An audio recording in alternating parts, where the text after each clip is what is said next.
to celebrate National Mezcal Day, and it's happening this weekend. So I figured what better thing to do than to bring in the experts, right? So we have Bosscal Mezcal here, and so let's just get right down to brass tacks. Hey guys, let's run through the room and find out who everybody is. I'm Vern Nieves. I'm Nelson Nieves, founder, co-founder. You guys are the owners, all right? And then we have... I'm Sarah Johnson, Hey, bar Sarah. manager for Taverna San Marco and Oceana San Marco. Yeah, all right. The real boss. Yeah, no kidding, right? She's going to get us all sorted out in just a minute. So, but let's get started with the mezcal. So, tell us about your mezcal, how it got started, and what's the big deal about it? Absolutely. So Vern and I are parents, immigrant parents, right? First generation born in this country. Thank you, thank you. Happy to be here. 46 years later, I'm still here. I love it. I ain't going anywhere. But we had previous lives, and how life gives you many turns. Sure. We ended up in the mezcal category out of passion and love, right? It was something that our peers and people we worked with always would bring us cool bottles. We were, developers, trying different mezcals. Yeah, absolutely. And we kind of fell in love with the spirit, and we said, you know what? Nelson always, he started looking at some of the statistics that were out in the market. You see Mexican restaurants popping up everywhere. This many years ago. Yeah. Salsa sales surpassed ketchup sales.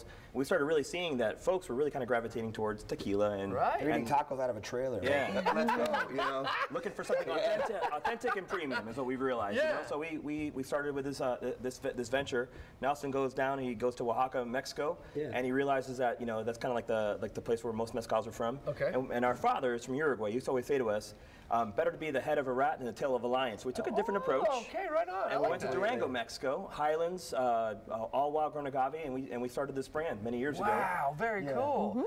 So what's the difference between mezcal and tequila? Two major differences, right? So tequila is mezcal. Mezcal, by definition, means an agave that's cooked. God, okay, cool. It actually used to be called mezcal wine, tequila was. Interesting. Yeah, but they were very smart, just like Oaxaca did, and brought their liquid culture to the world in a way that was like captivating, amazing, the colors, the food, the smells, the taste.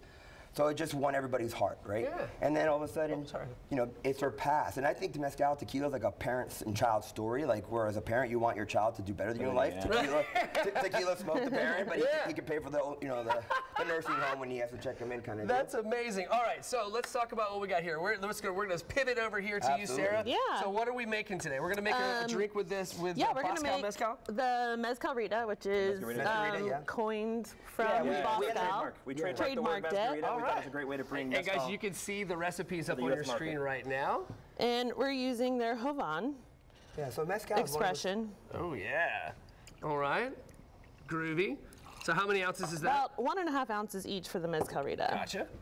We're gonna do about 2 ounces of lime juice because I'm making 2 drinks. Gotcha. So if you're just doing the single, it'd just be 1, right? Yeah. Okay. And then I like to do just about 1/2 ounce or 3/4 of an ounce of the agave, depending on how sweet you like it. Gotcha. But we like using true agave syrup, organic if you can find it.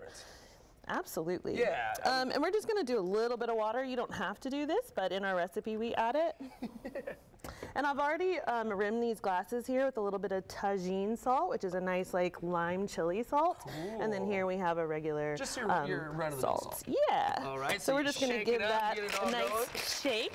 And you want to, you can use any kind of shaker, but you want to get feel the chill on the outside of the shaker. It's like a little cryo freezer. Yeah, absolutely. And then I'm just going to pour that right over the ice.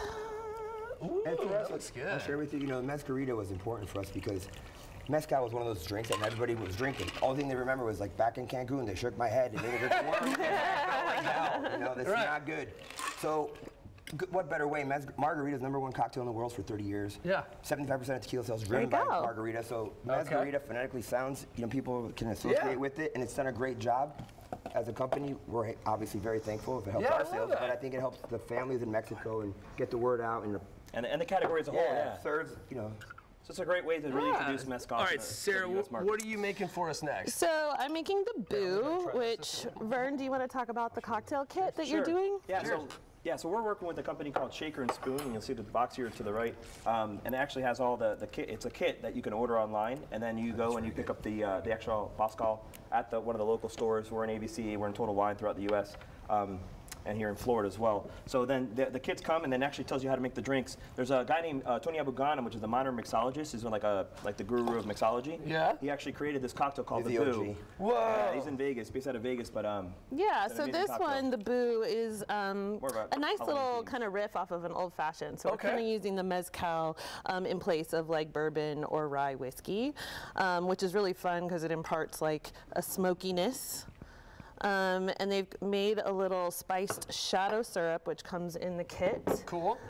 Which is this guy right here. Very nice, And very then nice. we've got some little bitters. It comes in this cute little bottle already so weird. packaged for you. And then we're just going to give this a stir. Okay. We're not going to shake this one. Right, we don't want to bruise the ice. Correct. Just going to get a little dilution there. Alrighty. Yeah. And this is a great little kit for at home. So looks you really good. have all the ingredients there for you. It's got that very old-fashioned color. Yeah, absolutely. And I challenge everyone, like honestly, mezcal is one of those spirits that you can really introduce or replace with the main, if you're drinking pina coladas, you put The classics. You do the classics. classics. You mix it, you switch out the main ingredient. All right, let's try that. All right, let's try this real quick. All right, hold on. It's the breakfast of champions. How's that? All right. Oh yeah, that was really good. All right, guys, thank you so very much. I really our appreciate pleasure, it. David. Hey, Thank you. man, this Thank you was so much. really Appreciate cool. it. Thank you so very much. This was brilliant. Glad All you right. guys You're enjoyed it. welcome. All right, so let's. Okay, cool. So, hey, foodies. Earlier, Jordan and I went to Volano Beach and got a chance to taste some of the delicious food from Surfside Kitchen. You gotta check this out. I really, really dig this place.